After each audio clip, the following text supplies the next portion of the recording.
رئیس اون روز عینک تو آمدن این حوالی تا چی گفت حساب بودن؟ خیلی مردم نمیدونی خداوند یک قلب وظیفه بلند بده مردم دیگه خشونه گاره نمیگیرن گوش که برات اینا این همه زمینای ما این همه حوالی ما بابا چی میکنه؟ این همه تو آمده این نه سلام نه علیک یک خیلی چه یک سرقه یک کساش بروده ما این نرک کنترل کاروچی براتن این همه حوالی تده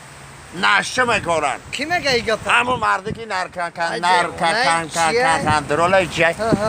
با گفتم براتن این حوالی مده این همه فقط این خیلی سبزی کوری ما یکان خیلی نرکوتیک پارکوتیک میکنیم های همون دست نشون گفت های براتن همون درخت چه سوزی بلند گفتم اگه براتن و درخت خودروی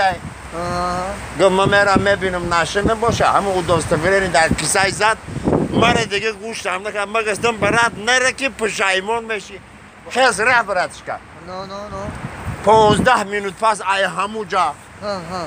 ای بین زمین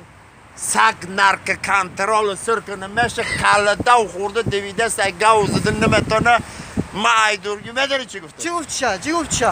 گفتم هزور چی بگریزی؟ خدا زده او دستورینی نشون که او دستورینی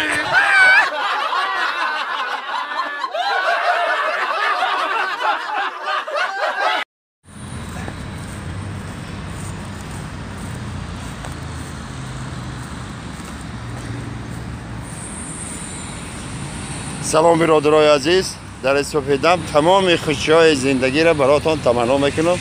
یک قصه نوبتی براتون پیشنهاد میکنم مرحمت کرده با تمام صنعت نازکیاش گوش کنین مرده که بیچاره میخیزه برنیسه میروه پیش دکتر میدرویه دکتر جان سلام علیکم کارو برو چخیر نسترینی چخیر ما ده پرابلم شدگی ما چوتا خطیه بزنه خوخیزم بد شدگی دکتر میگه خیلی گم نیم ما برای همین دکترها که ما یک مسئله رو حل کنیم مرحمت درو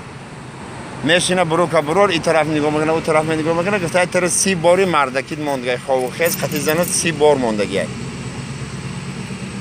گفته دکتر یگان راه نداره گفته یگان راه نداره راهش همیه که اکنوم کنی ده اکنوم کنی تو روزی بدن تا